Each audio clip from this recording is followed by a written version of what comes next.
Good afternoon. In past 3 years, I'm basically doing a policy analysis of the recent hydroelectricity power plant policies of Turkey. It is basically since 2001, Turkish governments have planned to install around 2,000 small-scale run-of-river hydroelectricity power plant projects in Turkey. But actually, I mean, the intention was to maximize the hydropower potential in order to ensure the long-lasting modernist goals of the country, which were the economic development and achieving economic development and social progress within the nation.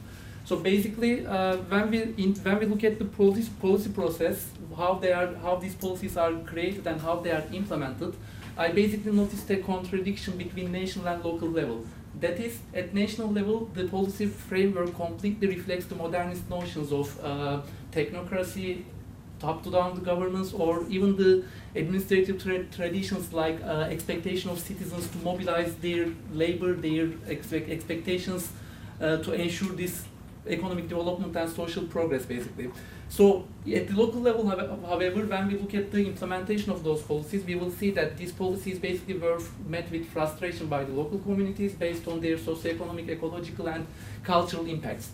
So basically, I'm looking at that contradiction between policy-making process and its implementation. By asking the question to what extent it is just, these policies are just in Turkey, I'm basically aiming to promote a kind of promote the environmental justice concept in the Turkey's water policies, as well as I'm also planning to kind of planning to also contribute to the theory by adding new underpinnings and new patterns. I'm doing that because I'm doing that through my methodology, where I had a chance to have field study to investigate the local implications in 4 different case study areas. And by doing that, actually, I mean, I was able to also discover some new patterns of analysis which can be relevant in the non-Western context in the similar kind of analysis.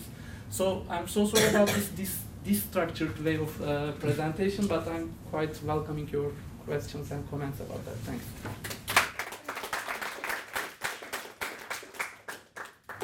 Okay, questions for Ramazan? So the impacts which are environmentally unjust, can you just give me a bit of example? Yeah, for example, I mean, at least in my case study areas, for example, one of the impacts which were visible ones were about, for example, authorization of construction of those policies inside the national parks or reproduction areas of endangered and conserved species, or, I mean, it's also the other case study area of myself, or special environment protection area under the Barcelona Convention, for example. So all those impacts, when they are implemented, when they are constructed, can be classified as environmental impacts. I mean, in a short question and answer session, basically. So the environmental justice concept has like a background in a lot of what kind of started in the United States, and how do you see it being used differently in Turkey? And do you think that there is any difference? That's why, actually, I mean, it's my that's why it binds to my conclusions, because okay, I depend on that theory, but in the end, my research is inductive one, meaning that when I go to field study, basically, although I have a framework in front of me, basically my findings inform the theory. That's why actually it sounds a bit ambitious, but in the end I'm updating the theoretical context, which can be also applicable in the other developing parts of the world, I hope. During your field work, what was the response? Are people familiar with this concept of environmental justice, or they are not at all? They don't have any idea about that, but actually they don't have any idea about the concept, but actually the movement that they organized without knowing about the concept was environmental justice movement in that sense. And I mean, I had, for example, 3 oppositions and 1 consent. These 3 oppositions were basically different levels of environmental justice. One was like small protest against the construction. The other one was 11 months resistance in the construction site. The other one was, for example, opposition merged with the legal process, which stopped the construction in the end.